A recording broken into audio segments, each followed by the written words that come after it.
Chicago. Doors open on the left at Chicago. Welcome to Chicago. Welcome to Chicago. Welcome to Chicago. This is Chicago. Doors open on the left at Chicago. Welcome to Chicago. Welcome to another episode of the TCSF podcast with Big Z, featuring No Sweat Serg, JC Dynasty Fantasy Football, and Stevie B from the No Water on the Weekend podcast. What is up, fellas? Yo. It's another week, another penny. Oh boy. Episode 197 is brought to you by 606 Media, true Chicago sports fans, and Grit Clothing Company. Don't forget to go to gritclothingco.com and get your official TCSF podcast t-shirts. Search for keyword True Chicago and use our promo code TrueFan15 for 15% off your entire order. That is TrueFan15. Go and get your official shirts now. Look at that. Got to the promo without stumbling today. If you're watching on Facebook, YouTube, or X, hit that subscribe button. If you're listening, smash it. Thank you. If you're on your favorite podcast app, remember to give us a 5-star review, drop some comments, some love. We really appreciate that. It'll shoot us up on the charts. And you can remember you can support the show with a monthly subscription at anchor.fm/True Chicago Sports Fans. Go over there and click on support, and you can subscribe for as little as 99 cents a month. We put that link in all of our shows. You can click on there and support us. All right. In this action-packed live episode, oh man, the boys are back in town, and we're going to be discussing Cubs versus Sox, the Crosstown rivalry, as the Cubs limp into this series, and the Sox are literally, no one's told them that they're dead, but they keep dragging their butt, leaving stains on the carpet. The Chicago Sky are accused of playing dirty. The Chicago Bears are going to be playing It's a Hard Knock Life. And then we'll finish off with what you watching and what we did this weekend. So, boys, let's start off with 3 up and 3 down in our baseball segment. I think I'll perplex him with my slow ball. 1, 2, 3 strikes, you're out. All right. Stevie B, I think you attended Wrigley Field. Yeah, I did on Sunday.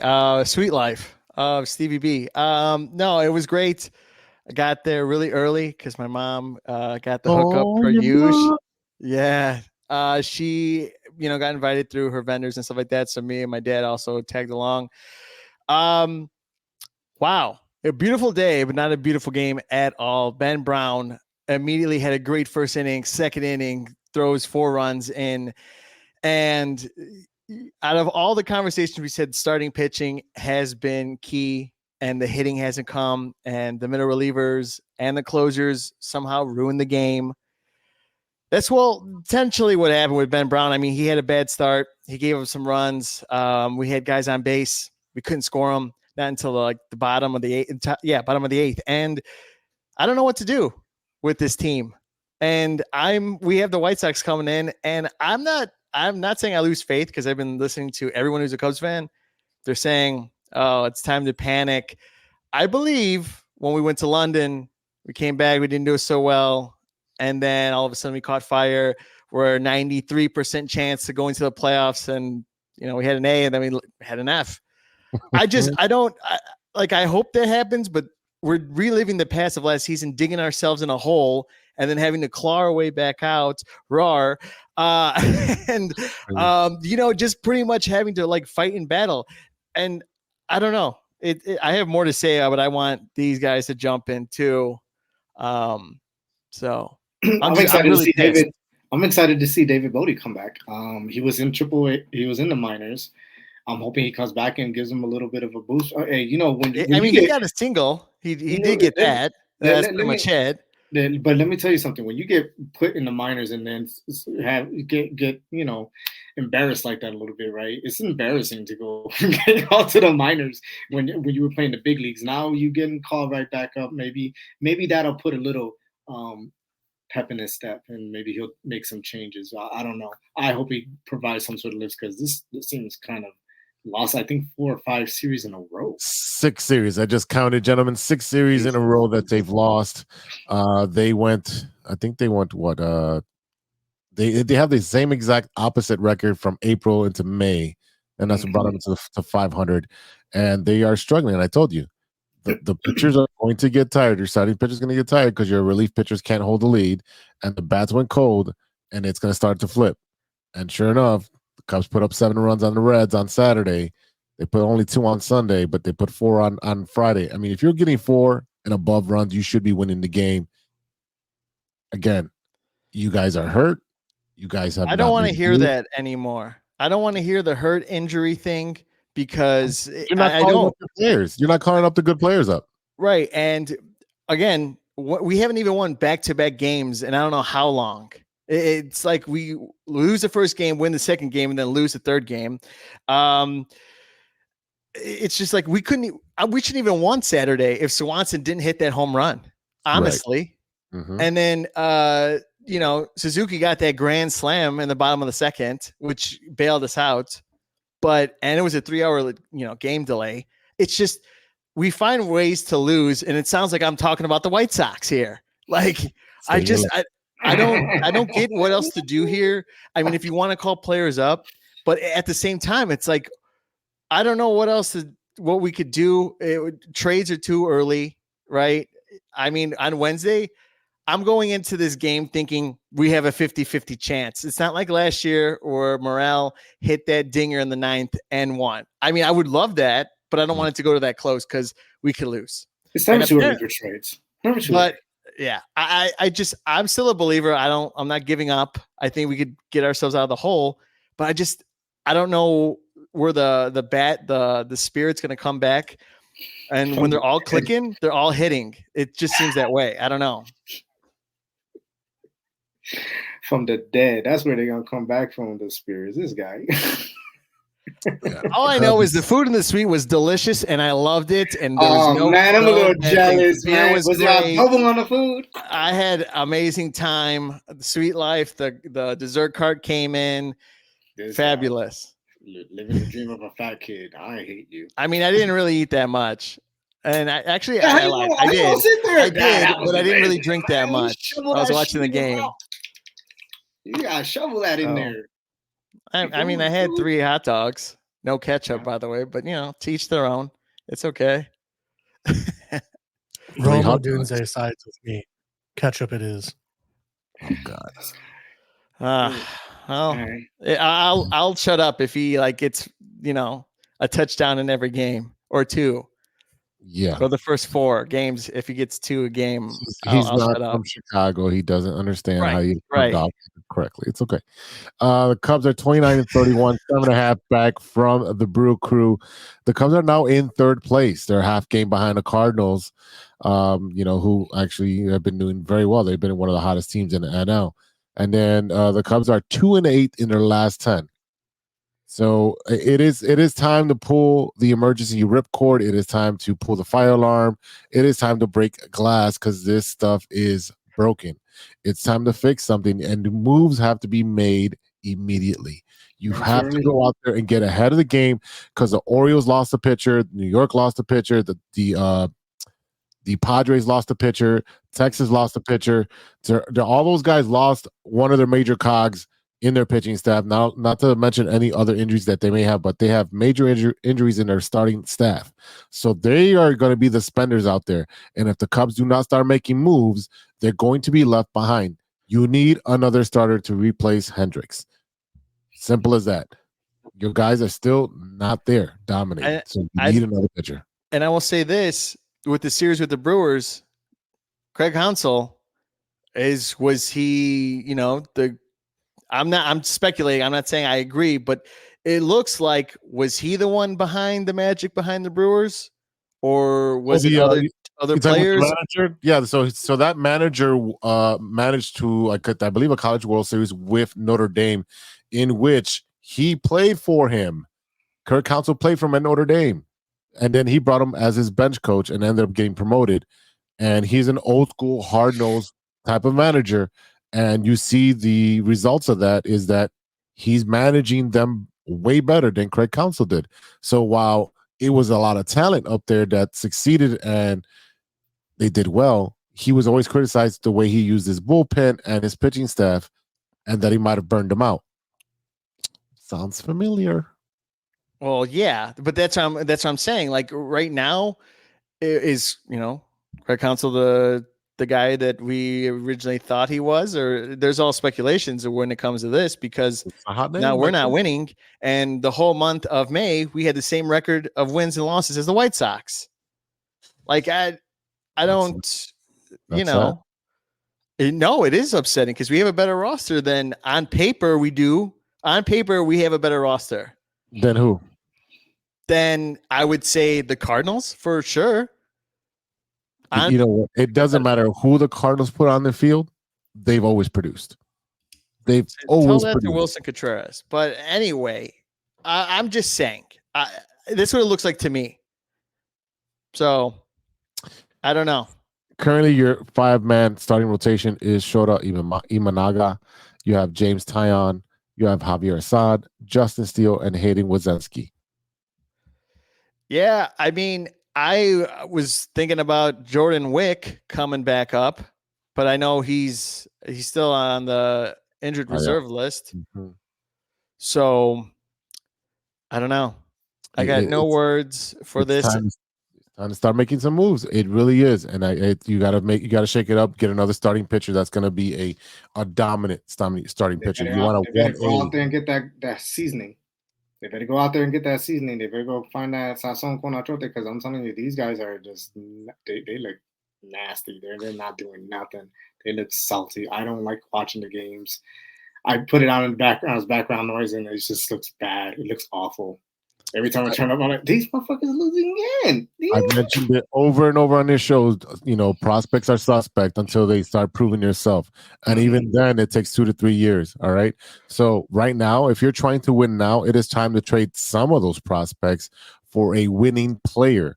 Now, I'm not saying get a rental. That's not what I'm saying. What I'm saying is go and get yourself an established veteran that has maybe 2 to 3 years left on his contract. You're going to pay a premium, but if he's a proven winner and shows it in the numbers, that'll help you out.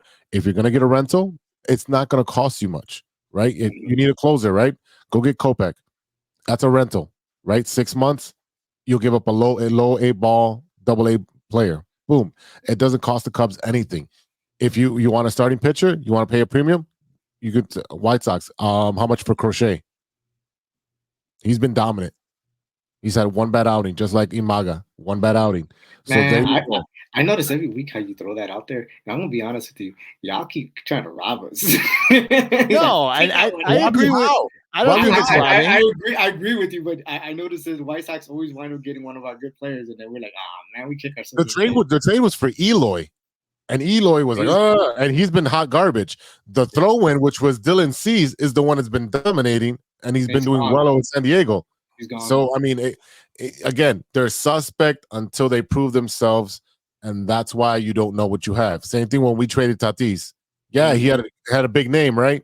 But we need a big James Shields to push us over the edge. He was a low A ball player at that point. He was 4 or 5 years away from coming up. I mean, obviously, in hindsight, it's a bad move, but they pushed the envelope to try to win, and obviously, that formula of getting old veterans or doing it half-assed like the White Sox have been doing for years doesn't pan out. So, all right, it is the Crosstown series. I believe the White Sox have a 74-68 record against the Cubs all time, so we have the lead right now, and that can change by the end of the year, right? No, it can't. We'll still have the lead. You can win all 4 games.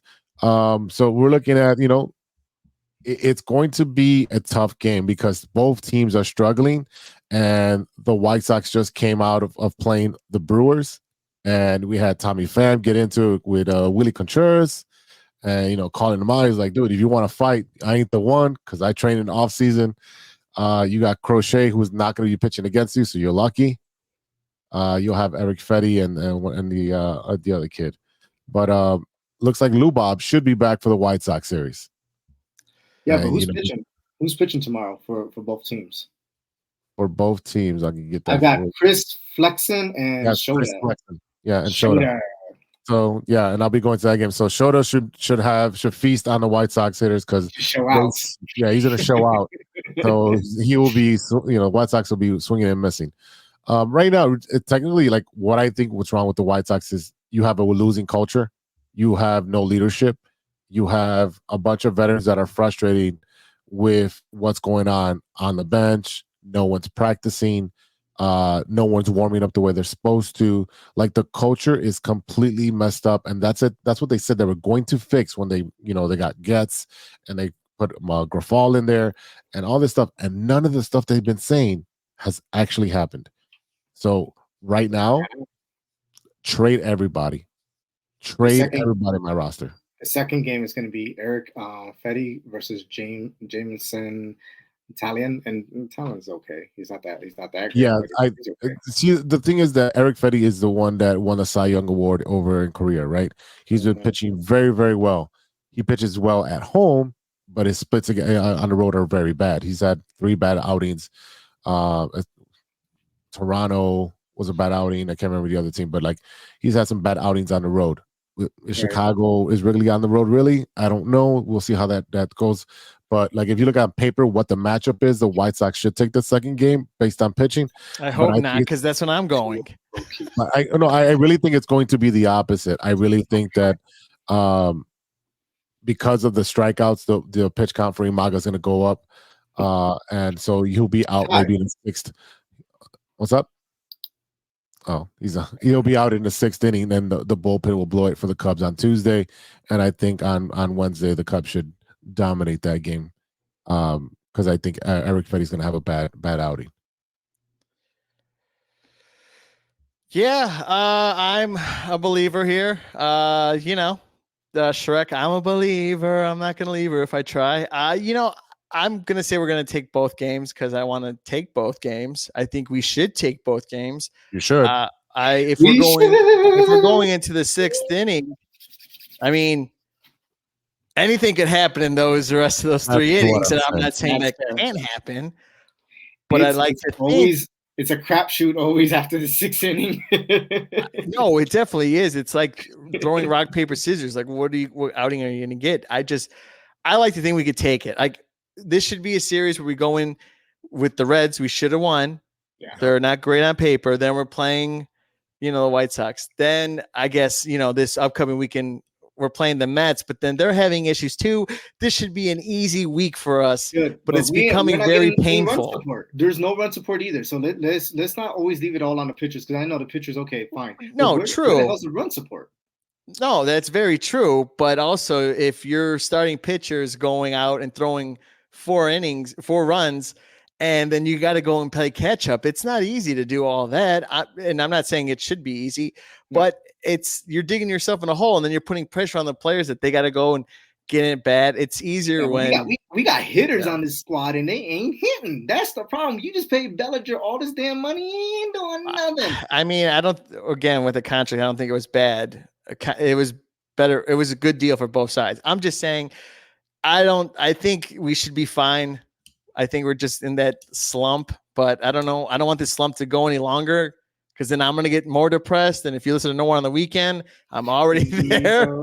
So, well, not this episode, but the following with Jose. So, I was just like, I don't know. We got Bush, JC, come on. Tell me what's on your mind Wisdom. Here. Like, we've got Happ, Suzuki. Like, we got Bellinger. We got all these supposed hitters and hitting.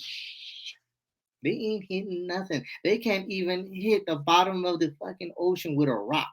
I'm telling you, they are playing like caca. No, they're not hitting nothing. Bye. We got all these heavy hitters, nothing, producing nothing. I'm noticing, and I wanted to say earlier, but we were both in a heated discussion here with the 606 Media little poster back there. Looks pretty sweet there. Who got a 606 poster? He's got a little Black Hawk up. It's like a Where's Waldo? I didn't even notice that. What's the other emblem over there? What's the other logo? The Cubs, the Bears, and the Bulls. Oh, I see. Oh, I see it now. Yeah. There you go. That's nice. That's really nice. Yeah, come on. Is that the sky at the bottom too? Chicago sky? Yeah. Not enough room. There's 4 teams on there.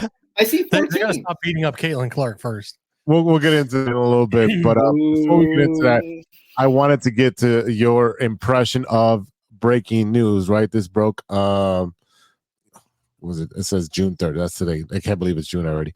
A new network is launching to carry the games for the Chicago Blackhawks, Bulls, and White Sox. So they're all teaming together, put this together. The Chicago Sports Network, CHSN, was announced today. It will launch in October across multiple platforms. The network said it will air more than 300 live Blackhawks, Bulls, and Sox games annually, and include pre- and post-game coverage while showing multi-sport programming 24 hours a day. The joint venture among the three teams and Standard Media will broadcast from the studios located in both the United Center and Guaranteed Rate Field. CHSN will start airing Blackhawks and Bulls preseason games in October and White Sox games next April, because we're not going to be in October. Yeah. Yeah. I'm being honest, people. I am being 100% We are honest. going ghost. Yeah, completely honest. All I want to know is how much is the subscription package? That's what I want to know. It's going to be part of, if you have like your Hulu, your basic package with your provider, it'll be in there. They're also going to air some of these games on over-the-air television. So WGN will be getting some of these games. So your Bulls games will be back on GN, which is beautiful because I loved it on GN. Your Cubs and Sox. I mean, not Cubs. Sorry, they have their own crappy network. The Sox and the Blackhawks will also. Yeah, that's one of the worst networks of all time. Yeah. So you're gonna have some over-the-air stuff, which I think is really cool, and I really think that that's how you grow the sport, is by making it available for free for the youth to get interested. That's how I got interested in Cubs and Sox and with the Bulls, because I saw it on NBC and for Christmas and for New Year's and all for the playoffs. But I also got to see over the air with Channel 9 or Channel 32 with Fox, right? You got to see it because it was free. If I didn't grow up with cable, so I didn't have that opportunity. This is how you grow your sport that's dying. We went over multiple episodes a long time ago, talked about how the attendance of MLB is going down and people are not watching as much either. So steroids, we need the steroids back. Bring the steroids back, bring the quarterbacks. Hey, I forgot what team it was, one of the minor leagues or one of those independent leagues that did glow in the dark baseball, and I wouldn't have gone. Nope, I don't like glow in the dark bowling. Thank you. I hate those midnight bowlings. Yeah, I can't do it. I can't. You lost me. I can't do that. I hate those bowling sessions where they everything is like glow in the dark or something. Plus, I don't want to see what goes on those seats. I don't. I really don't. Blacklight special. Well, that's what plays at the bowling alley over here. That's how they were playing under the black lights. Oh man, imagine walking past someone and they haven't washed their pants and it's just like all over. Oh God. Sounds like a personal story there. No, I'm actually washing clothes right now. It's on her skirt. They both walking together and they got stains on their pants. Oh my God. Milk was a bad choice today. Welcome. All right. Before we you guys are nuts. Before we go on commercial, we got a couple comments on here. We got Beto back in the house. What's up, Beto? CHSN will keep re-airing the 2005 series for the White Sox. Oh, for sure. He's gonna have it on loop. Don't stop believing. Believing. Hold on to the feeling. That's right, Beto. Just don't as long as they win it back with the Cubs, then 2016 we good. I don't even think we had a song. We didn't have no song. I think it was just Go Cubs Go because that's all we needed. We didn't need Joe Bon Jovi over here. No lyrics. Joe Bon Jovi. Bon Jovi. Sorry, I got so excited. I see that. All right. So before we go off to break and pay some bills, no Sweat Serg, what are your picks for this 2-game series? Cubs. I'm sorry, we currently have the better pitchers, and if these flipping bats would wake the hell up, like how the hell do you have Bodie, Bosch, Horner, Morel, Swanson, Wisdom, The only names here, bro. Happ, Suzuki. Nobody's hitting that goddamn ball. We're going to make it happen the next 2 games. I'm predicting Cubs will sweep these 2 games in this series. Go with JC next. JC, what's your prediction? If we can sweep these 2 games, it's freaking pathetic. Like, I'm sorry. Like, again, now he's talking, and I'm that's like trying to my get boy a word right out there. of him. He's coming up with the juice. To the point where, like I said, I mean, you're sitting here just watching. I get updates on my phone because like I don't get to watch most of the games because I'm at work, but it's just like I've been watching constantly, like losing to the Reds 5-3 or whatever it is, and you're just like, and like the losses just keep coming in, and you're just sitting there going, what is happening? Like, there's no run support. No run support. And how many as people did they leave that, on base? grew up playing baseball, listen, like we said, your bat's gonna go cold at times, and you got to figure it out. You got to go back to the fundamentals, like Pete Rose said. Sometimes you got to step up in the box, step back in the box, move closer to the plate, move further away from the plate. Whatever you got to do to get your swing back and not slump. You got to do what you got to do. And right now the Cubs need to look at themselves and figure out what the heck is going on. But how are they all cold at the same time? It's baseball, man. I mean, it's horrible. It's a vibe. I mean, in the clubhouse, they could be all positive when they're hitting and scoring runs, and then they could be a little irritated at themselves because they're not, getting the runs in. And it is like a frustrating thing. And I agree.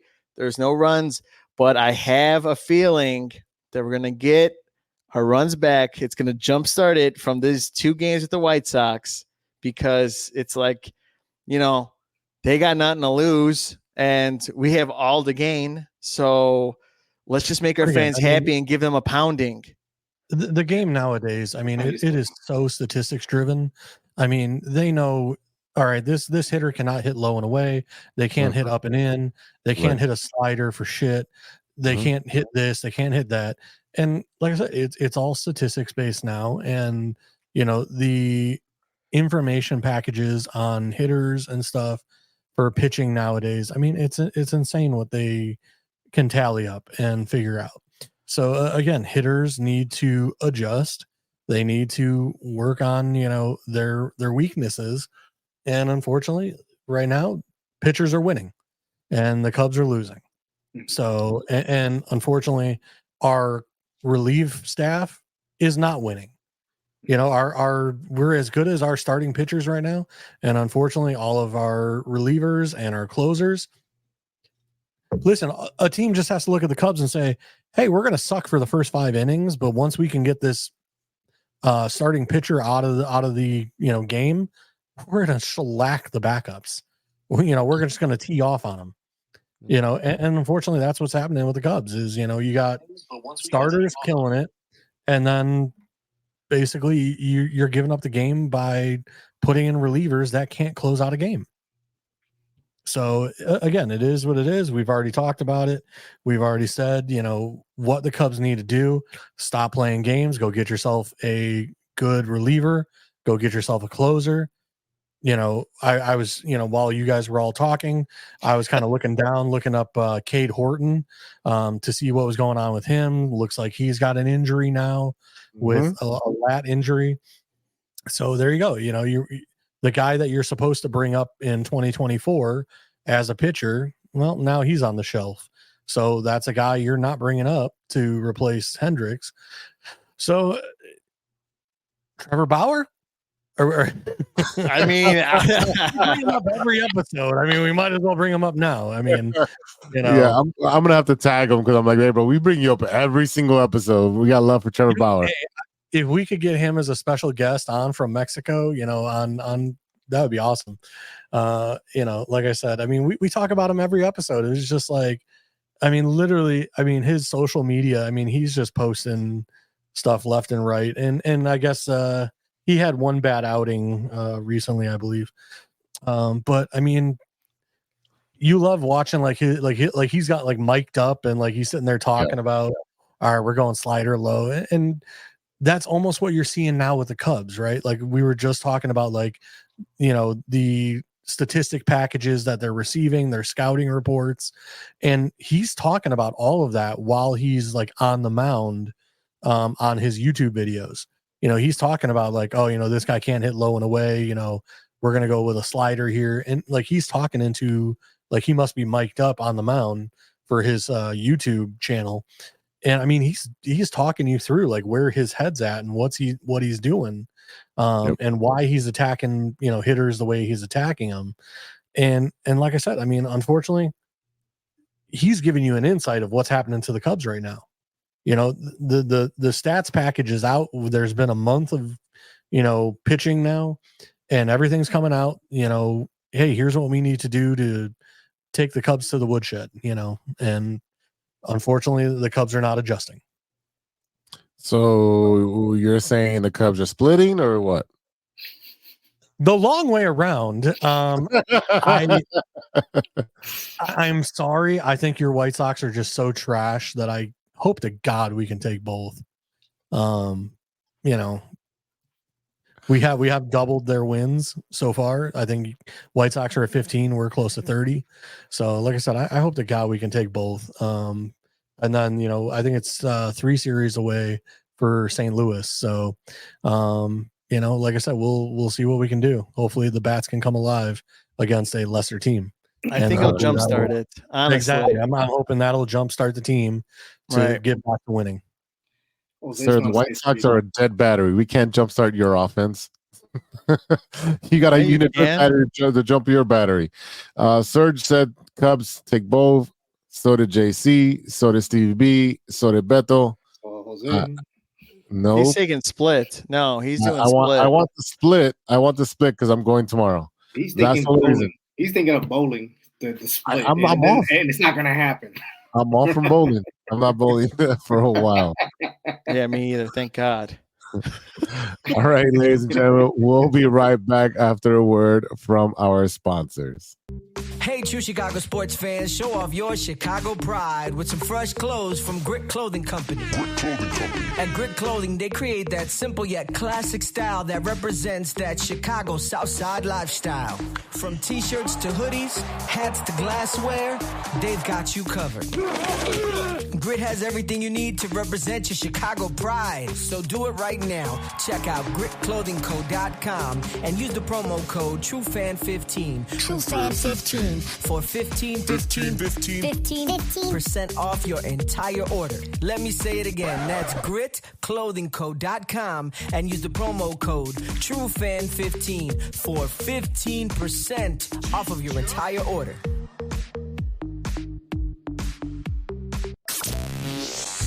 Hey guys, it's Steven. And this is Sean, and you are listening to True Chicago Sports Fans. Don't forget to listen to No War on the Weekend. New episodes on Monday. You can find us anywhere you listen to podcasts. Yeah, so we're going to go do a couple of shots. So let's kick it back over to Big Z. Thanks, Sean. Welcome back to the True Chicago Sports Fan podcast with Big Z. We got no Sweat Serge, JC, Dynasty Fantasy Football, and Stevie-B.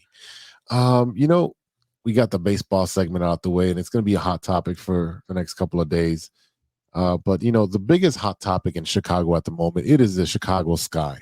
And the Chicago Sky played one of the biggest games this weekend against the Indiana Fever and Caitlin Clark.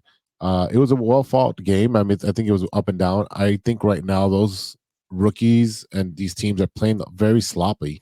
It was a very sloppy game where easy layups were missed, lots of free throws were missed, needless fouls, but it was still an entertaining game. The play we're talking about is with Kennedy from the Chicago Sky, right? We're talking about her, Kaden Carter. Yeah, thank you for fouling, literally shoulder tackling, or giving her, you know, a nice shot. Check the hell out of her. Yeah, I mean, we could use her on the Bears over at safety. You know, there was no reason for it. There was none. Absolutely none. She's on her third team because she has issues and stuff like that. She's the Draymond Green of the WNBA, where she's getting into I didn't even know this. I was thinking the same thing. She's the Draymond Green for doing dumb stuff And I did listen to one of the radio stations. Heavily. Pep, yeah. Well, Pep, no, don't give me stuff like that. I heard on a radio station, they had the GM of the Sky, and he said, that's unacceptable. We want to play hard. We want to play fast. We want to play, our style of basketball. There's no room for this type of action. She was addressed. The whole team was addressed. Obviously, if she's over there and she says she does that kind of thing and then goes to the press conference and says, I'm not going to answer any questions about Caitlin Clark. Why? You initiated this whole thing. You started this whole thing. And now you don't want to talk about it? And then she goes after the fact. Yeah. Yeah. She goes on Twitter a couple hours later and saying, well, who is she? She can only shoot the three. Obviously, you do not follow her game. Not only can she shoot the three, she can pass the ball. She plays pretty good defense.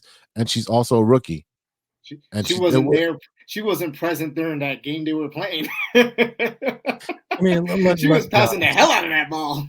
It's not just the Sky. The entire WNBA has it out for Caitlin Clark. And it's rookie. It's a rookie. Like, pay your dues. I think that the veterans are saying you're not going to come in here and just dominate and like we're nobodies. This isn't college where the talent isn't as great. Everybody on the WNBA teams have good players because there's so much less teams. There's less opportunities. It's a little extra right now, in my opinion.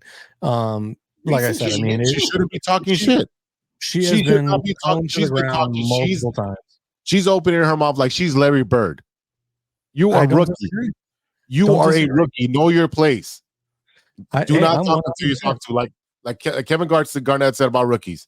They're seen and not heard. And I get that. She's a phenomenal player. But you're coming in as a rookie and you're coming in hot. Even her own player, her own teammates do not pick her up when she gets fouled. Matt Barnes, he said it. You don't protect your most valuable asset, but you're letting her get punked on the court. But this goes for Reese too, because Reese got elbowed in midair and she got choke slammed to the floor. Oh, yeah, she hit her head. Yeah, that was an opener. But you get what I'm saying?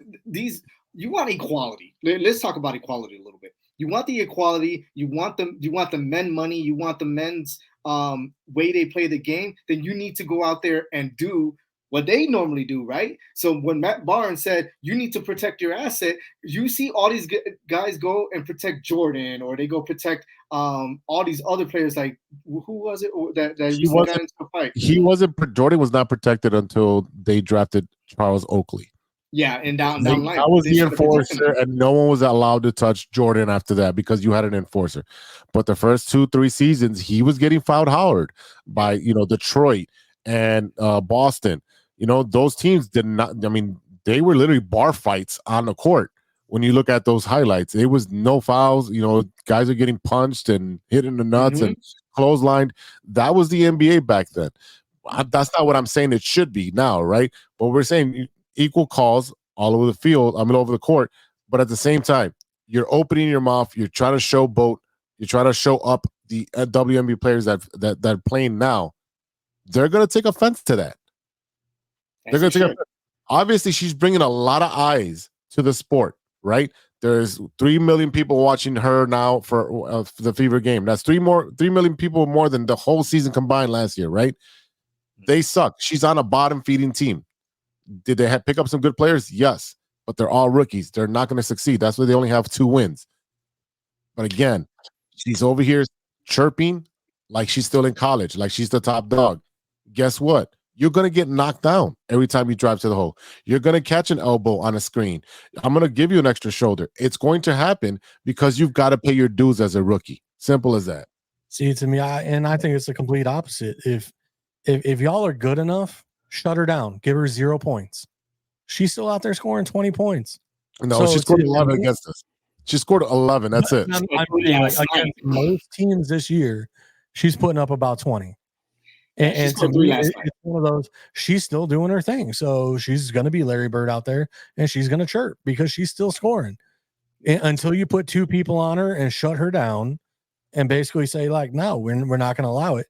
But to me, to do the extra, to throw elbows, to literally like be like an NHL hockey player trying to check her into a non-existent board. I mean, it's uncalled for. To me, like when someone's chirping you, you go out there and put 30 on them. When someone's chirping, you go out there and shut them down, like Jordan and Pippen did to Kukoc in the Olympics. Man, you shut them down and make their life miserable.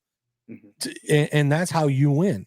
You don't have to be dirty. You don't have to sit there and, do things that can potentially hurt them and their career and all this other stuff, cause an ACL tear, meniscus or shoulder or, whatever.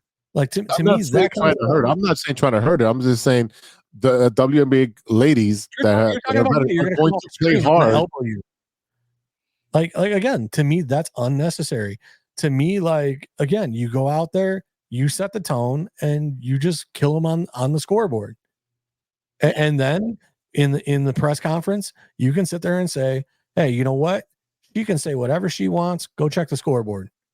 It's 100-60. Yeah, where was Caitlin Clark tonight? We put two people on her. She didn't do nothing. She got blown out by New York by 40 points last month. Yeah, and then well, they're a really good team. I hear. Yeah. New York is a very good team. A very good team. I hear. I was secretly watching. But then let's talk about her turning into Le Flop. So Reese went ahead and how you do the arm and you just like check and move them out the way. Well, she did that. She elbowed her. No, she did not. You can clearly see like Caitlin Clark is starting to sell the flop. So are they going to start finding them for flopping? Because that's not called for either. They'll make enough money to do that. They don't have the flop rule. I don't think so in the WNBA. Should implement it because she's doing it a lot now too. She knows. She's turning into Luca. But anyway, my point being is, look, I don't talk about women's sports and I don't give my opinion because I sound like an asshole a little bit about it. I mean, if you want to make it more exciting, lower the rim. Honestly, you'll catch my attention. I want to see more dunks. But this whole thing where it's like not even her own teammates from the Fever want to pick her up, that sounds like petty. That sounds like petty girl drama in high school where, oh my God, Brittany and Becky didn't want to I liked him. And it's just like all these little high school drama. I think it's so dumb. The NBA does it. The NBA goes and when somebody gets hurt on the floor, they all run to go beat up Draymond when he does something stupid, right? They all, but still, that's camaraderie. That's your team. Kayla has to pick her ass up by herself.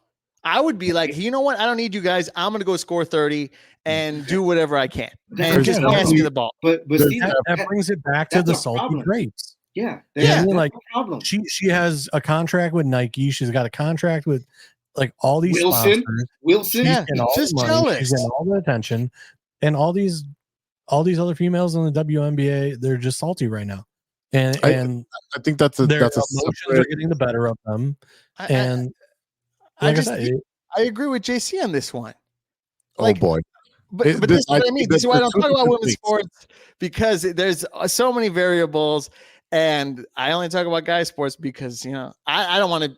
I could take the attack, but that's not where I'm going with this. I'm just saying it's not an attack. It's more of they want the equality. They want the money. They want the revenue. They want everybody to focus on them and what they're doing. But if you want that, then you must produce the same way the guys are producing. You need to go out there and protect your teammate and do all the same crap. I do understand that. I don't mind talking to women's sports because some are actually really good. I do enjoy watching some of these games these days. I will probably say it. I'm just saying, like, for an example, if she's bringing in the money for the WNBA, I get that aspect of it because she's like technically you could say the face, I would say, because she's getting the most viewership. Look at LeBron when he came in. Was everyone just watching LeBron play? Yes. Yeah. Was he getting his dues and trying to be something? Yeah. Was he taking fouls? Sure. But all the Cavs players ran up to him if he got a foul, picked him up. It's all about camaraderie and being a team. Doesn't matter what you're playing, but it just seems like everyone's just jealous And then also, but LeBron, like Michael made it global and brought in more money into the whole NBA. And then you have Caitlyn who's bringing this money in. You could still talk the talk and walk the walk, like JC said, but still remember that you're getting these charter flights because people want to watch her. Well, make them want to watch you. Don't just, well, the team is trash. Stadium shit. Her team is trash. Her team is trash. But we were still watching it. Sorry. Angel Reese is a great player too, and she needs her dues as well. I mean, this whole, yes, like Caitlin Clark was the quote unquote star, but I mean, the whole college, Angel Reese, the LSU team, Caitlin going against them, this whole redemption story, like they beat Caitlin the year before, like there was a lot of drama to it as well, So like I said, I think there was, even though Caitlin is the face, there was a lot of stuff that led to that college, sport being elevated, more eyes on it. You know what I mean? And there are more stars that came into this league just than Caitlin Clark. And I agree. Like, Angel Reese needs her dues as well. I mean, she's a great player, but like I said, to me, there's just something about how you go about your business. But Reese said it best a couple of weeks ago. She said it. She said that it's just basketball. It's a basketball move. I've moved on. I'm good. And that's how she left it. She wasn't crying about it. And I thought she was going to go to the media and start crying about it. She didn't. She actually no. She's not that type of player. She's like, we beat you. Feelings. I like that. She really does. Yeah, she really doesn't have like feelings when it comes to that. But I think there's a lot of things in here that are being combined. One, Caitlin Clark has come in and pay her dues as being a rookie, right? Yes, she is good. But if you notice, if you watch any WNBA games, they do. If the point guard's dribbling up, she's not passing it to Caitlin Clark. Caitlin Clark has to take the ball up herself for her to run the offense and shoot. And she's willing to pass, but her teammates are not looking for her. So and then they're not picking her up. So there's a disconnect on that team, right? Whether it's the jealousy that she's making way more money, and at this point you can't even falter because of the NIL. A lot of these college players have already made millions before they make their $75,000, which is the salary for a WNBA player. So they've already, they're jealous. Yeah, they're butthurt because the rules changed after they came in, right? I played college for 4 years, and then I get out to the WNBA, and I made, in 3 years, I made $225,000, and she made that in a week playing college ball. So yeah, whose fault is that? That's the coach. That's the coach's fault. No, that's called life.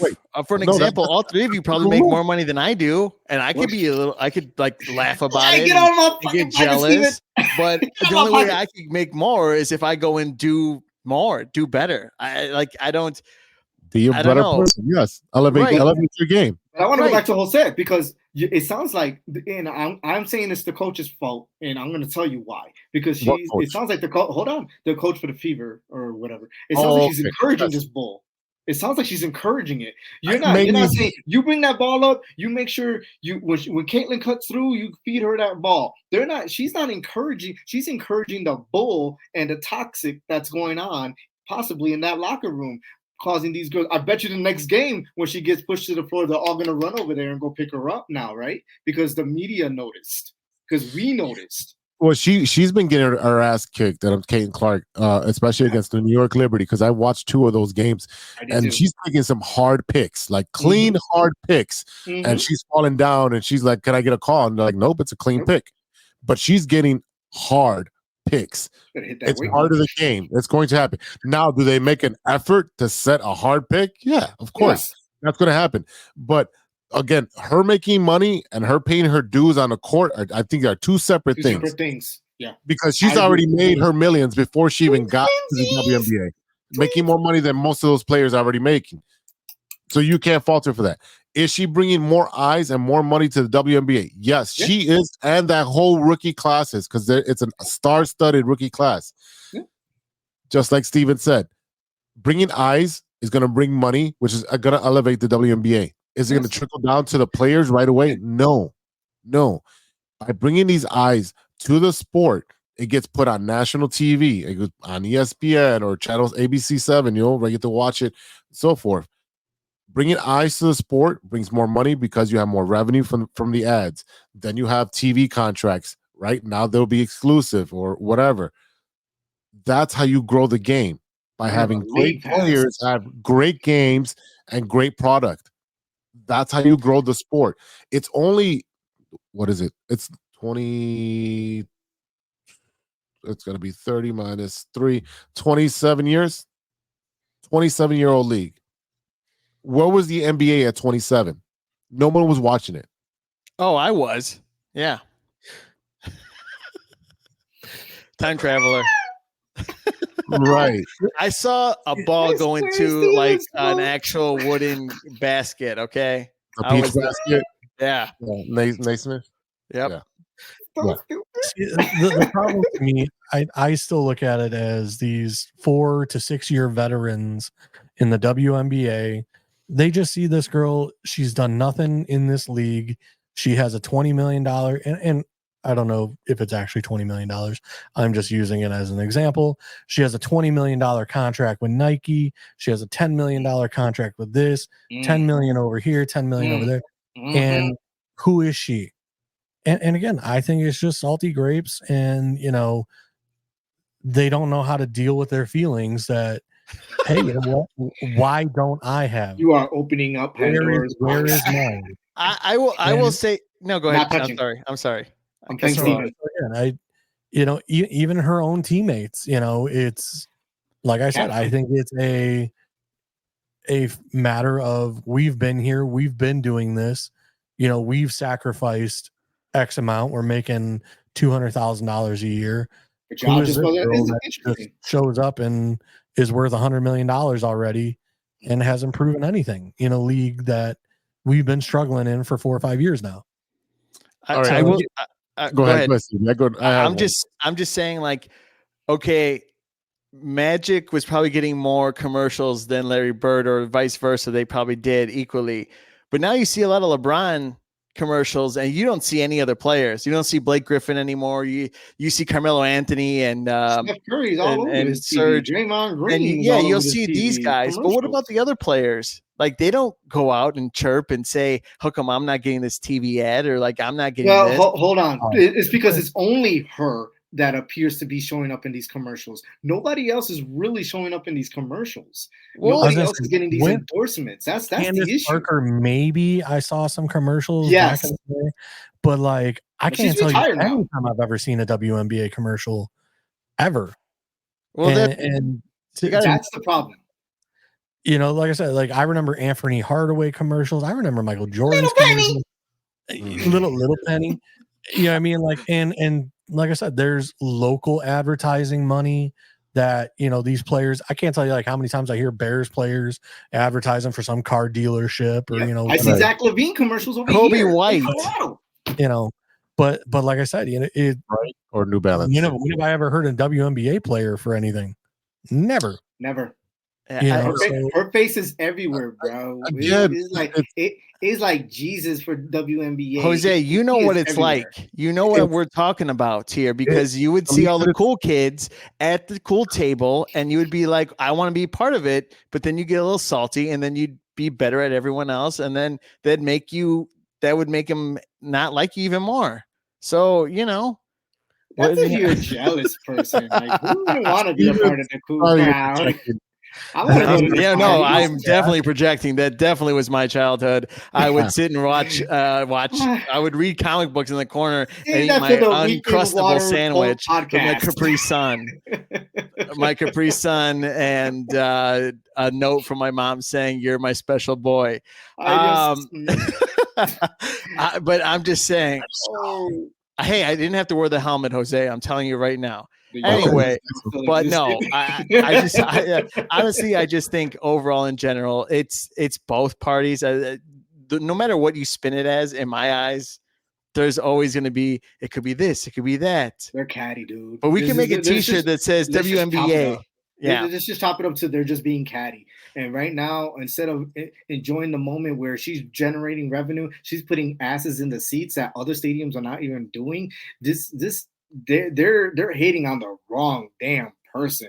She's actually producing and giving them something to look forward to down the line. That's going to say we want to watch this game. I didn't purchase the WNBA League Pass, but I do tune in when it's for free on the damn ESPNs and so forth. I mean, and I did watch it last night. You know, I'm not gonna. I'll admit it. I watched it, and I wanted to see what they did to her on the court. Serge, I'll take the best player, and I was watching this other guy who's bets on the female, and they bet the under every time on threes and in points, and he's been killing. That's fine. But it's still generating revenue. No, still and bets. Make sure she does it. It's still generating revenue. Watching. Yeah, exactly that. Again, no, I just put the bets in. It's 20, what? It's under 30 years old. Okay, guys. Yeah, hey, man. Go up into the 80s. That's what it's excited. I'm excited to watch my squad, Sky. I'm not really proud of that one hip check moment.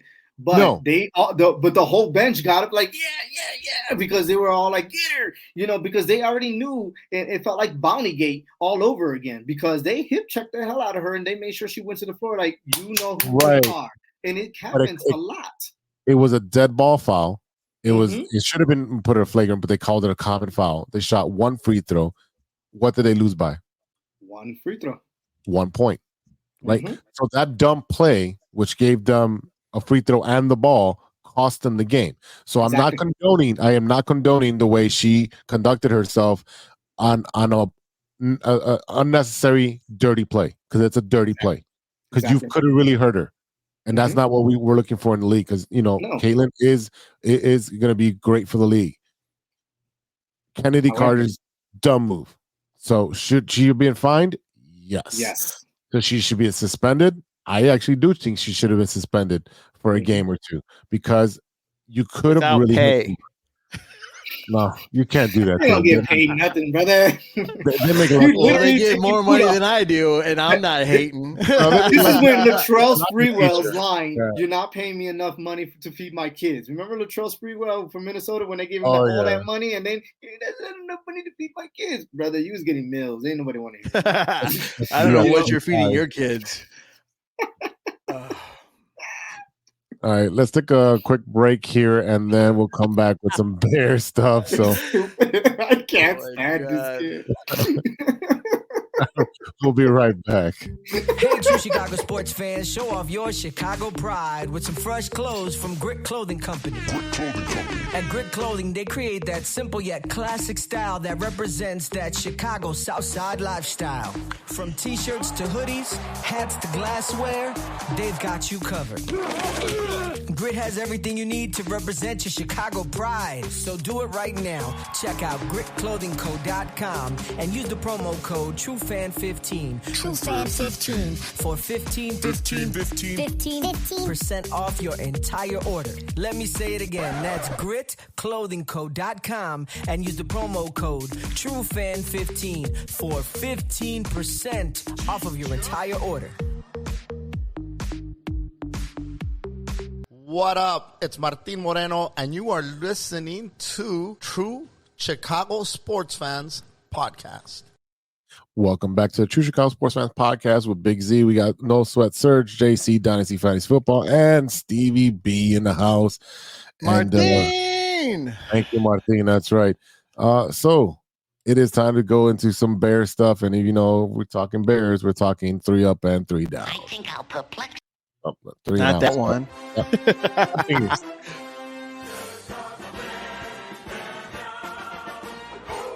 All right, boys. I gotta play this sound because if you are a football enthusiast, and I'm gonna play it for a little bit because I don't get blocked on YouTube.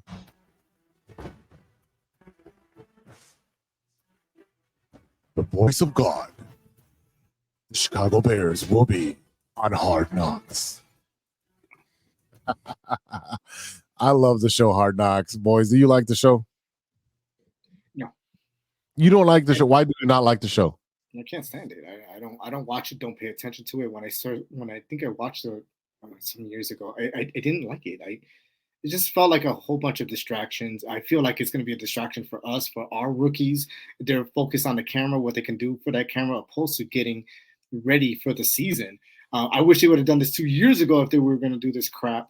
on Fields' time, but not during when we have a rookie that, and I know you guys are going to correct me on this, but like during his first OTA, he throws 7 picks, or if that is actually true, I don't know, but this is what I heard. So I mean, we need to concentrate on winning some games this season. I don't care about no damn Hard Knocks crap. You can give that to the Packers or somebody else. I don't give a Oh God, no one wants to I watch mean the Packers. Giants, but because they're the last team. I think they did have it 1 year, right? The Giants. Yeah, New York's had it a couple times. Mm-hmm. JC, what do we think about this Hard Knocks for the Bears? Like, is it wrong of me that like I prefer watching like the behind the scenes of like the front office than I do? I was going to say management. Like, I prefer. I love that part. Like, I love the draft process. I love seeing the war room. Like I want to see the scouting kind of stuff. Like, that's the stuff the time they wake up in the morning, go hit the gym, they get their breakfast. No, I'm just saying like how they scout a guy, like what they're looking for. Like, you know, like I like that kind of like the team building aspect. Like, yeah, I mean, like, okay, like I haven't watched every Hard Knocks, but I've watched like the Cowboys when they drafted Micah Parsons. I think I watched the LA Rams one year, and like they followed like some kid with the LA Rams that was like a cornerback that most likely wouldn't make the team, but he was a funny guy and everyone liked him in the locker room and whatever. And that's what we keep being around. That's me. But to me, like I love the videos right now of like where, you know, like they've been releasing the stuff with polls, like they're sitting there on the clock, like sitting there like, is Rome gonna fall to us? You know, what's going on? Who's Atlanta taking? Like that's the kind of stuff I love. I love the actual behind the scenes stuff. Like to me, like Hard Knocks is not behind the scenes. Like it's almost like a Kardashians where it's like we're giving you behind the scenes, but it's scripted. And to me, like I hate that. Like that's not what I want. Like he's right. I agree with you, JC. I do think like it does give you that reality TV feel. It does, because that's what hooks you. And then we got some comments, and I'll get to you guys in a second. But it really does hook you, and it does focus on a certain player that gets you to get into your feelings. Like, oh man, I'm really pulling for that guy. He's a funny guy, or he has a really deep story, and you know you want to let's make it. You know, that's what they're trying to get you, right? That's what they're trying to get. I agree with you. I like the war room. I like the drafting process. I'm like, all right, after practice, you know, the coaches go into the room. All right, how did Billy do today? You know what? Billy actually sucked. You know, cut him tomorrow morning. You know, pick up the playbook. You know, that kind of stuff. Yes, I do enjoy that more. But if we've grown, and I'm saying we because we're older here. We've grown up in the we went through the whole reality TV process in the late 90s and all of the 2000s, early 2000s, that big boom of that. We're used to that, and we're kind of sick of it. But at the same time, it's finally happening for the Bears. The Bears got the trifecta. They got the extra game, the Hall of Fame game. They got the traveling game, I believe it's in London, and they got Hard Knocks. The three things they did not want to happen or have done to them, they got all three this year. They're going to get maximum exposure. Now, to what Serg is saying about I don't like it, this and that. Dude, the Bears PR film everything, and then they decide what to release. It's on Instagram. It's on their website. The day with polls, with Kevin polls. Warner. Kevin Warner. Yeah, they're already giving you that reality behind the scenes. They're already doing that. So, again, it's just in a bigger platform, and I really don't think it's what they're doing. But what they're doing is that as they're doing that, they already know they're going to be on that bigger platform. So I'm going to put on, you know, I'm going to act out, or I'm going to do something stupid or whatever. It's like, it doesn't make any sense for me to do that this year for us. I mean, I get what you're saying because it does put us on bigger eyes, but it puts us under a microscope and puts Caleb Williams under a lot more pressure because you're on this show. why don't we just let him play his first season and then we'll put him on a show next season? You get what I'm saying? I mean, I'm not trying to. I agree with that. I want this kid to win, be successful this year without saying, well, I had to worry about what to paint my nails, for the fucking show, or what to wear, or whatever. I don't care. I don't care for the show as far as my guys go. You want to go back to the Jets, go do the Jets. But right now, for his first season, let this guy do what he does. But I was going to say that you guys remind me of when you're watching the players, was the Adam Sandler movie was Hustle, where he scouted the players, he was watching the films and so forth and so forth. So I do like that aspect of it. But right now, let this kid just play and focus on what the playbooks, getting his people down instead of having to worry about cameras and the big show, what's going to be on TV. That's all I got. I don't like it. Well, just to hop in right quick, didn't they announce they were going to do a Hard Knocks where they followed for the draft process? Because we originally thought wasn't it the Jets, or they announced something a couple weeks ago. It was the Giants. Okay, it was someone where they were going to follow a team, I thought, through the draft process of the offseason. So again, maybe that's the show I'm looking for with the Giants that they're talking about. Mm-hmm. Because like I said, they're supposed to follow them through the offseason. And to me, that's more what I want to see. I want to see the offseason process of the head office, the front office, hey, here's our free agent list.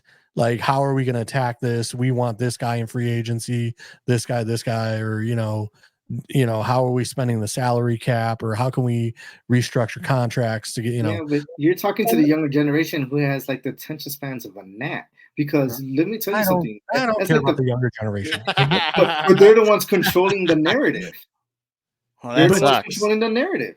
We're not controlling that narrative anymore. That's why the NBA is all jacked up, because they want to score 200 points a game. The NFL is the same way. I would like to see all that too, the behind the scenes, but that's not what the narrative is saying from the younger generation. They control it. Well, it's a bunch of old heads above, so I don't know where that idea is. Where that they're gonna Go ahead, JC. Sorry. I love the stuff at the combine, where hey man, give us a peek of the interviews or that stuff. And I know hey, we can't show you all the questions we're about to ask because some of them might be a little crazy and offensive, because we always hear about yeah, they asked me some crazy question about whatever.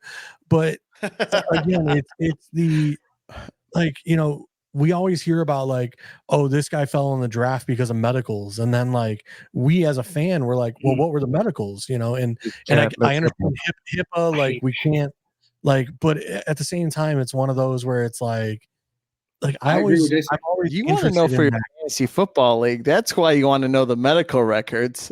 Hey, listen, Dynasty League, I will do whatever I have to do to get a leg up, baby. Yeah, get that leg up. But JC said JC is hitting all the points of what the older generation wants to see. We want to know, why did you think that way? Why did you pick this guy? What did you see that wanted you to go out there and go hunt this guy down?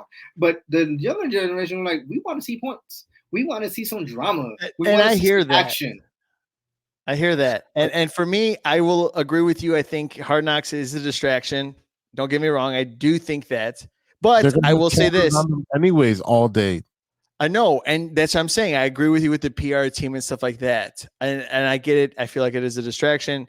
But at the same time, I'm excited to see it. But then again, I need a connection with that story. For example, last season with the Dolphins coach, he talked about him being an alcoholic and abusing things. And that's not something I connect to, but it's a relatable connection story where, it's just, you can relatable to. Drama. And it's just he's a heartfelt person. Drama. But no, there is no adobo in any of that. There's no seasoning in any of that story. I don't care. I don't care. I just want to know what product you are putting on my damn field. I want to know what made you come to the decisions that you are to bring these people into here. I don't care about you being an alcoholic. Who cares? Say that for 2020 episode. But no, you know what you sound like, Serge, and we'll go to what you're watching, but you sound like a lot of fans that are not satisfied with a movie that comes out and then you paid for it and then you're pissed about it. It's like, you know what you're getting. It's sorry that it sucks. Then watch it at home on your couch. I'm going to be honest with you. I actually do a lot of researching before I go watch movies, unless I go with somebody else and then they're the ones who pick the movie. Then that comes. You called me to have me explain to you how Oppenheimer worked and how the bomb worked. I had to explain that to you, and we'll digress because I had to talk to you about how it actually works and the chemical reaction depending on the chemicals of different scenarios and how it's actually built. But you brother call me. I'm just saying. Did you call? Oh, I'm about to say you ain't never called me to explain no Oppenheimer because that movie was a shit. That movie was good, and like I just said, Hustle was good.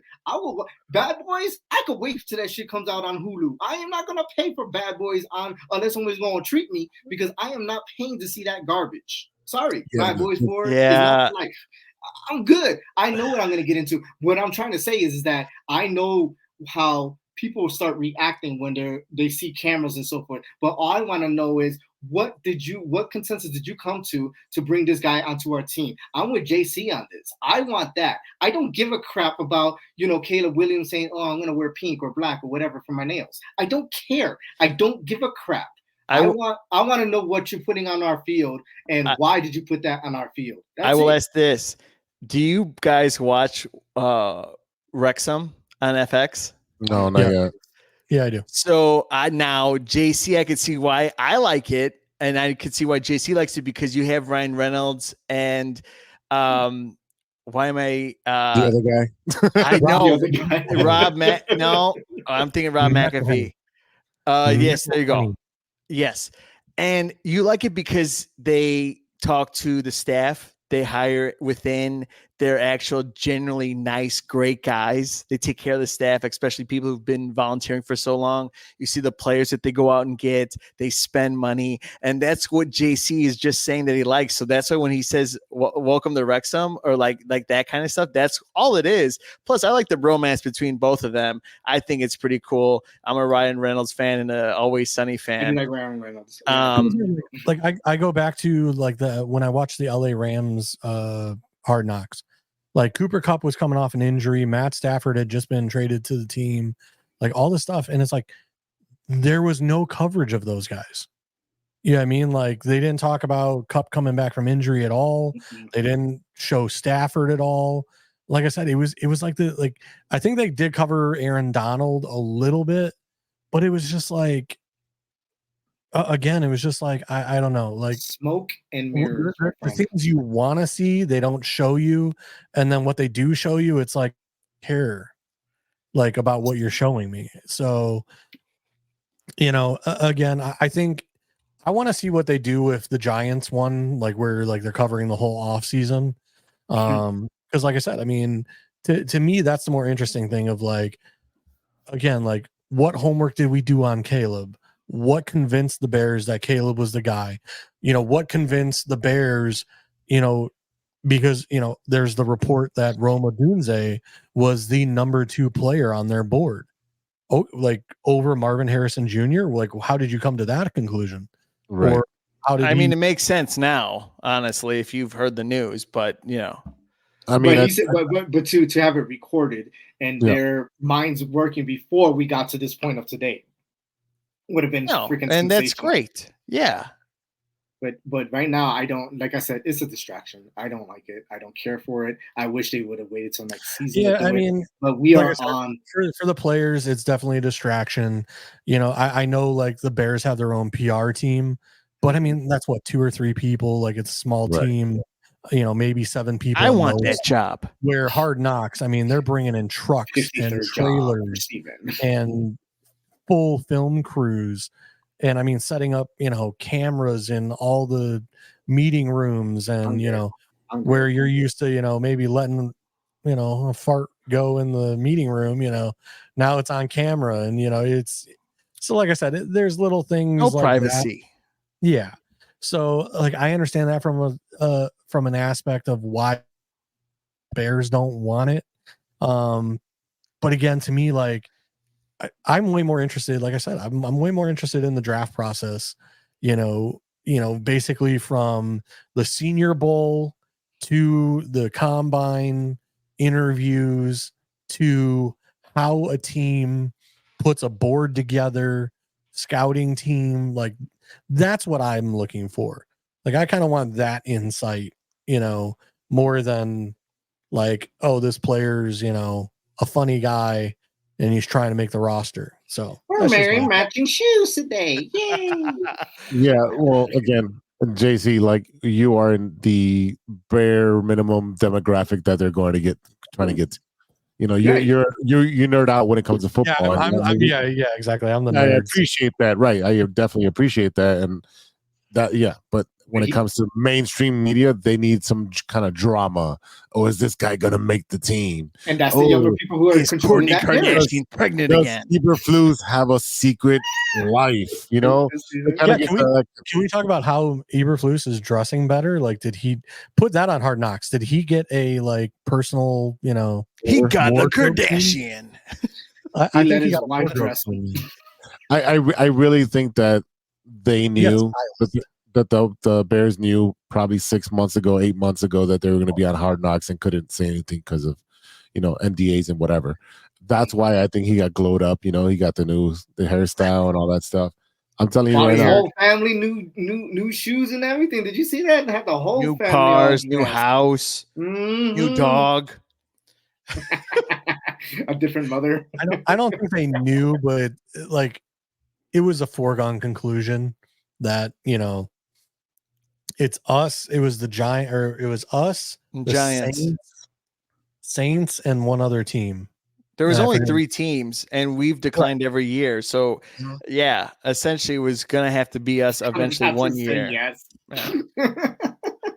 They said yes to the dress. You motherfuckers don't have to say yes one of these years.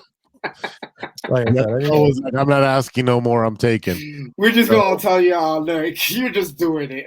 Yeah, nice.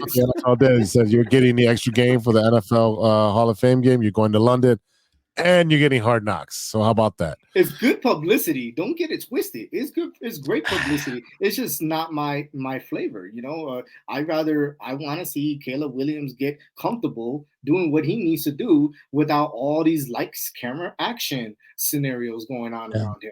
All he needs to do is we'll fun. See. But it's already here. It's going to happen. Caleb will not get featured much in Hard Knocks. I hope because again, like I said, and I don't know if it was because Cooper Kupp was coming off of an injury. Maybe they couldn't show him very much, or it may be a part of the show that, hey, guys that are rehabbing are off limits. Yeah, but he's the Caitlin Clark of this team right now, right? He's the one that's going to be generating the revenue, right? He's our quarterback. He's the one that's everybody's coming to basically see is him. Yeah. I apologize. I'm using her because we were just talking about that. The year Micah Parsons got drafted, I mean, they covered Micah Parsons like crazy. Now, granted, Micah Parsons was, a man amongst men, balling out in practice. So, of course they were going to, point him out and, say hey, dude, this guy is next level. But like I said, I mean, it'll be interesting, but like I said, I mean, it's not necessarily I've never really cared for Hard Knocks in the aspect of the show the way it is. Like I said, Wrexham to me is interesting because they talk about the town. They show that's people. What you like though. There's more of a backstory. Whereas Hard Knocks is this episode on Hard Knocks, we're gonna show you Caleb Williams throwing the ball in the dirt. All right, it's a hard not life for us. But he seems very humble when you see him, right? He doesn't look like he wants to be in the camera all the time. He was at the Old Crow this weekend, and everybody was chanting the Packers suck, and he was all about it. He's in the videos, just you didn't see me. That was not you. No, I started it when I was at Wrigley on Sunday. It was great. It was a good time. You had one too many hot dogs at Wrigley, sir. He had no water on the weekend. I didn't do it fine, but I was there. Unfortunately, I didn't know he was there. No, it would have been great if I knew he was there. We could have been best friends. But Probably he doesn't like if the camera comes on him, he's not gonna be an asshole about it. He's gonna stun out. Yeah, but he doesn't go looking for the camera. He doesn't. Yeah. It doesn't appear that he wants to be on the camera. Yeah, on Sunday he showed up for DJ Moore's. But he's definitely enjoying it right now. Yeah, I think he's a humble person, possibly. I don't know. I'm just going with what I noticed. Yeah, we'll see it. All right, boys. Let's close the show with what you watching that isn't sports. Stevie B. All right. I'm rewatching Deadpool stuff. Just because the movie's coming out next month. I got my tickets. I'm taking Sean with me because he begged and pleaded for me to go. For him to come with me to go see it because I usually go at 3:00, see the first show, and then I go see it with them afterwards, pretending I didn't even see it. Fuck me and JC then. No, we go see it. I'll pretend again like I didn't see it at 3:00. So why can't we go to that show? Well, you can only buy 2 tickets. I swear. I promise. I tried to buy more tickets for that same showing at Rosemont because the Regal and the AMC at Old Town or New City wasn't even showing it. I swear. Golf Mill Theater, baby. That's where it's at. Where? Golf Mill. Golf Mill Theater. Oh, well, nobody goes there. Yeah, nobody goes there. And pretty much I'm watching Smiley Friends. It's a dumb show on HBO Max. It's a cartoon. It's funny to me. I don't think you guys would like it. I'm not saying you guys don't like things, but it's a dumb comedy that suits me, I guess. Sean tried watching it, and Sean and me are like kind of similar, but he didn't like it. So, but yeah, Smiley Friends and stuff like that. So that's pretty much it. And MLB The Show, because I'm playing that on PS5. My batting average is 315. Trying to make it to the big leagues right now. So still, hey man, it's a long season in AAA. Okay, whatever. I got 22 home runs. I'll give you my screenshot because I started playing this weekend, but I'll send you the screenshot. Oh, okay. Go ahead. Serge, what are you watching that's not sports? I am not watching anything, but I will tell you what I'll be watching. I think I'm going to try to watch Mary Kingston season 3. It took him 2 years to make because Jeremy Renner was ran over by his own tractor trying to save somebody else, but it was his own tractor and he tried to stop it and so forth. So he's been injured for like a year or two trying to recover, and they wouldn't produce it without him, which I think is awesome. But he got greenlit for season 2 of Hawkeye. Yeah. I'm telling you, the guy is a great actor. So yes, he is. Mary Kingston, you definitely need to. I don't know if that's your cup of tea, JC. But it's I started watching it and not your cup of tea. I won't say it wasn't my cup of tea, but I need to give it another chance. Because I definitely like Tulsa King. I liked, I love Yellowstone. So anything by Taylor Sheridan I've liked. Yeah. It's just with that particular show, I don't know if it's just because it deals with jails and whatever. Like I gave it like 2 episodes, and that first episode of Mary Kingston threw me for a loop. I was like, oh no, you already did that? Come on, man. So it does get kind of sappy, but it actually keeps up with its storyline, and it is actually pretty good. I'm okay with it. That's what I will be watching. What I've been watching, I hate to say before I go to bed, is Bob's Burgers. Stupid ass cartoon. It's funny. Bob's Burgers is pretty funny. It's a legit cartoon, man. Good anime series. JC, what are you watching that's not sports? I watched a show called Tires with a bunch of comedians, Shane Gillis, Stravos, and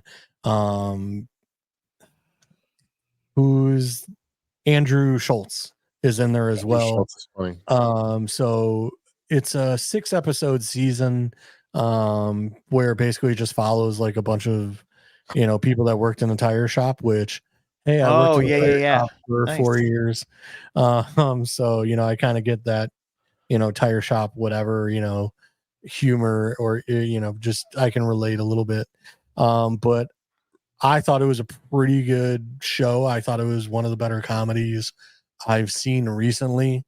Just not that it was like over the top funny, everything is hilarious, but it's one of those, like, some of the jokes were like, okay, we're going there. Like, it wasn't like PC. It was kind of like, all right, some of the jokes are going to go there. All right. So again, I liked it. I thought it was a pretty funny show. And then the other thing I watched was The Fall Guy, which was with Ryan Gosling, with Emily Blunt and Ryan Gosling. Watch that. Ricky Stenicki on AMC is out. Not AMC. Amazon Prime. That's a funny movie. Very funny. Hilarious. I watched that like a month ago. Yeah. I just saw it this weekend. Sorry. That was another comedy I thought was pretty good. Yeah. So I did watch the first episode today of Mayor Kingstown right before we started the show. Phenomenal first episode. I'm gonna have to rewatch the ending of season 2 because I think I missed out a lot of details, and I'll rewatch it. It's 2 years. I mean, we're talking about 2 years ago almost, right? Yeah, that's probably why I forgot. Like, I totally forgot about. I don't want to put no spoilers out there, but it's a really good show. I did that, and let's see, I caught up on The Shy. Caught up with that. The kids watch it at the school, so I need something to relate to with the students. So Marvel's pretty good. The what? Marvel. The Marvel? No, anything Marvel, pretty much. Yeah, but it's relatable. Yeah, so. I try to watch at least 1 or 2 shows that the kids are watching, so we can talk about stuff. So, The Shy is what I caught up on, and then Mayor Kingstown with the new episode. And this weekend, I think I stayed home on Friday night, and I fired up the PS3 and created my own player. And let's just say I made it to the MLB within 1 year, sir. Okay, first of all, I'm playing each and every sim game. I'm not simming each game. So did I. First of all, I started off in AA, got my promotion to AAA, and all in one season. Yeah. Wait a minute, you guys are talking about a flipping video game? Yeah. Yeah, because I'm playing the new MLB The Show for 2024, and I'm creating my player here. And so in one night, I played I don't. Oh, you're saying you play every individual game? That's what you're saying. Yes. I'm playing each inning, and I'm fielding each one. That's 162 games. How long does a game last for you? Like 25, 35 minutes? If anything, 20 minutes, because I do outfielding and then I also do some batting, and I'm get 3 for 4, 4 for 4, 2 for 4. Or I was in a slump and I was 0 for 3 for 2 games, but I am first in Iowa Cubs. So first of all, so you know what? I've had this whole week and this weekend to myself, and I've been playing 8 hours to maybe I can tell 10 hours. As you've been seeing the last couple of weeks, no one's been passing me by. Someone's visiting their parents, so I've been nonstop just playing games every day and having a couple of drinks and just simulate relaxing. The game, Steve. No, I'm not going to simulate because this is my career right here, Serge. This is my career. I didn't make it in the MLB, but this is the closest I'm going to get. I got that real contract. Oh boy! On that note, I like Steve. He's so funny. Go Cubs, go, man! Let's just win this bet, guys, and like Jose. You know what? I hope tomorrow the Cubs win. I swear. This is my career. Serge is being such an ass. I love it. I'm sorry. It is my career because this is my second life. Okay, this is my second life. Patience for those games. I have no patience. None. You don't have time for those games anyway. You know what? I'll give you that too. I'll give you that. But once I sit there, my kids will give me the grenades, the guns, everything, and they wind up stabbing me to death. And what is it called? Wait, what's your username so I could do that too? Bro, I'm like, how do I have all the good stuff and you guys are just stab? Like they kill me, we stab, and I literally have the guns. I don't know how to play that shit. It's a generational thing where you know it only accommodates to a certain group age. You know, like we talk about Hard Knocks. Yeah, I was about to say that's why you like Hard Knocks. Yeah. It's a generational thing. And we have a generational player, but go ahead. Sorry. Time to wrap it up. We're out of time. Hold on. I want to say 24th birthday to Xavier, my second oldest child. So happy birthday, Xavier. 24th. There you go, 24. Let's take some shots. Yeah. Everybody. Oh, we're gonna get fined. I think we're at 2 hours. Feels like it. No, we got 30 more minutes, Papa. Oh no, we did do 2 hours. No, we did an hour and a half. We did our 90 minutes. We're at our threshold here. Thank you to our sponsors, 606 Media, True Chicago Sports Fans, and Great Clothing Company. Don't forget to go to greatclothingco.com and get your official TCSF podcast t-shirt. Search for keyword True Chicago and use our promo code TrueFan15 at the checkout for 15% off your entire order. That is TrueFan15. Get your shirts now. Check out the rest of the shows on the 606 Media lineup. We got No Water the Weekend with Stevie B and Sean Daly. Probably like every Tuesday afternoon. No, new episode is out now. It's No Sass in the Swamp Ass for this week. It's a good, fun episode. It all ties in together. I found a lot of clips on TikTok that we talk about, and you'll enjoy it. Amazing. That's awesome. We also have a Podsicated with Big Z, and I'm literally still recording some interviews. So I have 2 interviews next week and an interview after that. So I'm looking at pushing back my release date back to probably July 1st, because that way I'll have like 4 or 5 episodes for everybody to check out. So catch up now. There's 5 episodes now in Podsicated with Big Z. You can catch it on YouTube or Spotify or iTunes. You can catch it on pretty much everywhere. So give us a follow, a like, and a comment to both of those shows. Check us out on social media. You can find us at TCSF Pod on Twitter. You can find us at Big Z _606 Media Group. No One on the Weekend. Weekend spelled WKND at the end. No aguas. No, not a Memorial Day weekend. No llores. No aguas. You can check out. Oh my God. JC aguas for my career. Oh my God. Or his Twitter. He's been drinking someone's Kool-Aid. Yeah, cut that man off. All right, for JC, Stevie B, and No Sweat Serg, I am Big Z. We'll see you next time for episode 198. I put 196 here by accident. It's going to be 198 next episode. And until then, be good to each other for the love of sports. Go Cubs, go, baby.